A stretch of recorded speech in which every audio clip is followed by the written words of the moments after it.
Assalamualaikum warahmatullahi wabarakatuh. Jumpa lagi dengan Mutarlati Wisdom, channel yang smart dan wise. Saudaraku, dalam sebuah hadis yang diriwayatkan oleh Muslim, ketika telah berlangsung proses hijrah dari Mekah ke Madinah, pada saat itu masyarakat bermukim di Madinah itu hampir merasakan sama, yaitu kesulitan air.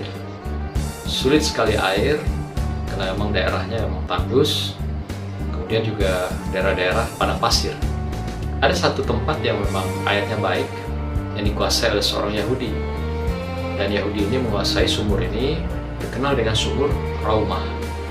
Sumur ini boleh diambil oleh siapapun, tapi bayar. Setiap orang mengambil air di sana harus mengeluarkan sejumlah uang untuk mendapatkan air untuk kebutuhan minum, mandi, dan kebutuhan lainnya. Nah, ini berjalan beberapa lama, sampailah masyarakat merasa kesulitan dan mengeluh. Ada yang tidak mampu beli air. Lalu datanglah Rasulullah dengan menyampaikan sebuah hadisnya yang disampaikan oleh Muslim ini, yang berbunyi, barang siapa yang bisa membebaskan sumurnya Yahudi ini, kemudian dia wakafkan kepada semua manusia yang ada di Madinah, maka baginya surga. Lalu ditawarkanlah kepada siapa yang berminat untuk bisa membebaskan daripada sumur ini. Utamanya diprioritaskan pada para sahabat yang tentu sudah beriman. Dan muncullah seorang khalifah yang kita kenal dengan khalifah yang ketiga, yaitu Khalifah Utsman bin Affan.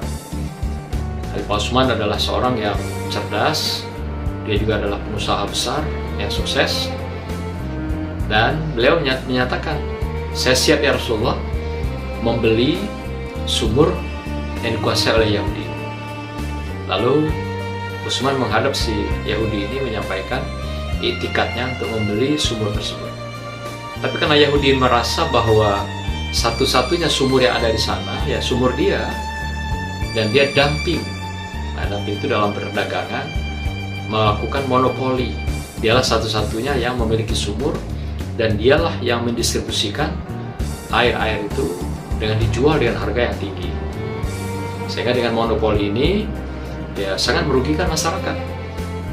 Oleh karena itu, Utsman yang telah mendapatkan amanah untuk bisa membebaskan sumur ini mendatangi Yahudi ini. Wah, gak bisa, kata Utsman, biar aku beli mahal. Sampai Utsman yang menetapkan harganya 20.000 dinar waktu itu. Kalau 20.000 dinar itu dikatakan harga sekarang 4.000 misalnya, nah kalikan saja 20.000. Itulah harga sumur yang dihargai oleh Utsman kepada Yahudi ini. Tapi Yahudi tetap tidak mau. Oh, tidak bisa Utsman. Inilah harga yang ditawarkan oleh Utsman dengan cukup tinggi dan fantastis. Lalu si Yahudi melihat bahwa ini adalah peluang ekonomi bisnis yang luar biasa. Dia tidak mau menjual, tapi diminta terus oleh Utsman beberapa kali. Akhirnya disepakati, boleh kalau begitu kau beli separuh dari sumur itu. Ya, aku tidak menjual sepenuhnya. Lalu kalau dengan separuh itu harganya cukup 12.000 dinar. Oke, disepakati oleh Utsman membeli sumur itu separuh.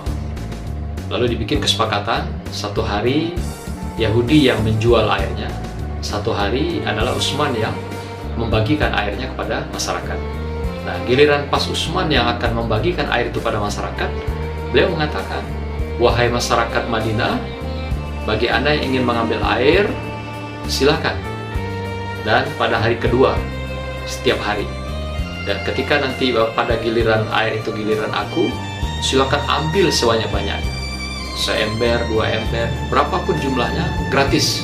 Tapi giliran nanti yang giliran dia yang memiliki sumur itu, Anda nggak usah ngambil, nggak usah beli lagi. Cukup di hari-hari yang giliran saya. Berlangsung berhari-hari. Nah, melihat kenyataan ini, Yahudi merasa terpojok karena orang tidak mau lagi ngambil air, membeli dengan dia. Karena selain mahal, kemudian lagi ya prosesnya juga tidak mudah. Akhirnya masyarakat mengambil air pada hari giliran Utsman. Nah, saat itulah Yahudi berpikiran, wah kalau begini bangkrut dia. Orang tidak mau lagi beli air, masukan tidak ada, mendingan dia jual saja. Akhirnya dijual lah yang sisa separuh itu kepada Utsman dengan harga tambahan yaitu 8.000 dinar. Jadi lengkaplah harga sumur itu 20.000 dinar. Nah, beginilah cara cerdas mengatasi kelicikan daripada Yahudi yang memang tadinya ingin memonopoli, melakukan dumping di dalam penguasaan sumber air, sumber kehidupan bagi masyarakat. Saudara, dalam sejarah dikenal hadis yang dikemukakan oleh Muslim ini yang disampaikan Rasulullah ini adalah merupakan titik tolak pijakan awal wakaf itu dikenalkan, dipopulerkan. Rasulullah mengatakan barang siapa yang bisa membebaskan sumur yang dikuasai oleh Yahudi ini atau milik Yahudi ini, kemudian dia wakafkan kepada masyarakat, maka baginya adalah surga. Nah, disinilah dalam sejarah kita mengenal sistem wakaf. Jadi pertama kali itu pada masa Rasulullah yang dilaksanakan oleh yaitu Utsman bin Affan. Maka itu Utsman ini dikenal sebagai bapak wakaf di dalam dunia Islam. Nah, sampai hari ini Utsman mewakafkan sumur itu dan di sekitarnya tumbuh sampai ratusan ribu pohon-pohon kurma. Dan pohon kurma itu separuhnya dia wakafkan untuk kebutuhan para fakir miskin, duafa, dan para asnaf yang lain. Dan separuhnya dikelola oleh Badan Wakaf Tanah Suci atau Arab Saudi.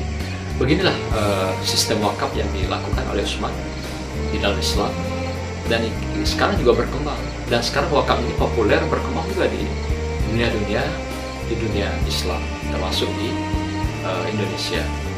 Nah, oleh karena itu wakaf, kalau kita lihat dari kata dasarnya, wakaf itu bermakna adalah menahan. Jadi kita mengeluarkan sebagian harta kita, kemudian dititipkan pada masyarakat. Kemudian masyarakatlah yang melaksanakan, mengembangkan daripada apa yang kita wakafkan. Artinya dia tidak hilang dan tidak lepas sama sekali, tapi dia ada di kantung-kantung manusia lainnya, atau di dalam diri manusia lainnya, atau dikelola oleh badan yang ada dalam masyarakat, sehingga dia terus mengalir seperti kasus apa yang diwakafkan Utsman. Sampai hari ini masih dikelola dengan baik pohon kormanya, dan sumur ini pun masih bisa dimanfaatkan oleh masyarakat yang berada di sekitar Masjid Qiblatain yang tidak jauh dari Masjid Nabi sendiri atau Masjid Nabawi yang kita kenal dengan sumur Raumah.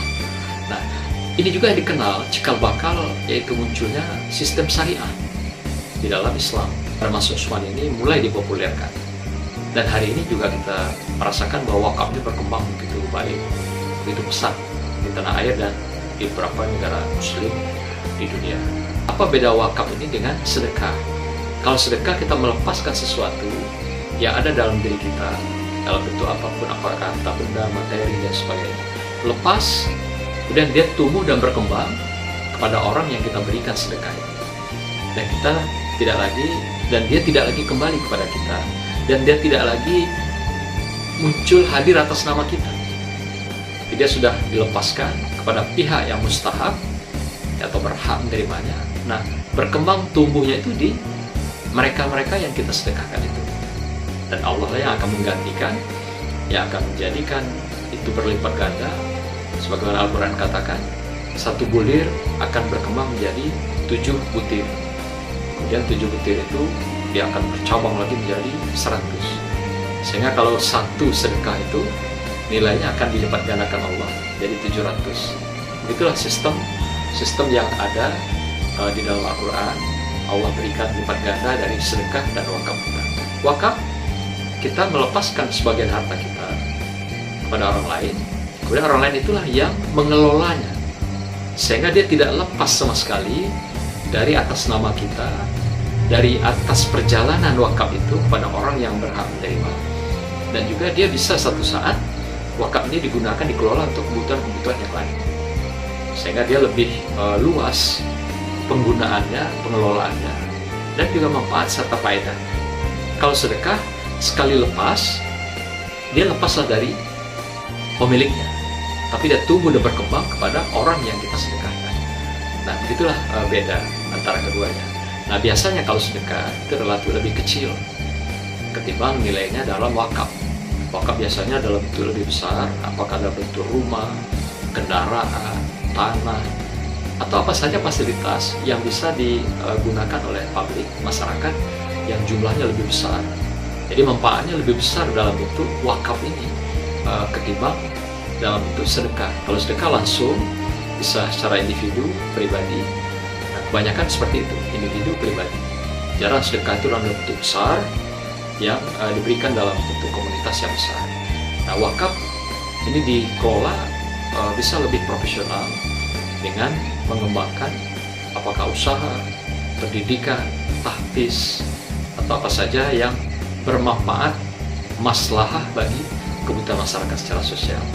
Nah, semoga kita lebih memahami, lebih paham kapan saatnya kita bersedekah dan kapan kita akan berwakaf. Dua-duanya itu memperoleh faedah manfaat dari Allah SWT. Yang jelas keduanya adalah sebagai wujud syukur kita, wujud nikmat kita yang telah diberikan, yang telah dianugerahkan Allah pada kita semua. Dari sebagian rezeki kita, berbagai anugerah yang diberikan Allah pada kita, yang kita keluarkan untuk orang yang membutuhkan, baik yang diminta ataupun tidak, baik pada du'afa maupun yang mustahab di dalam masyarakat.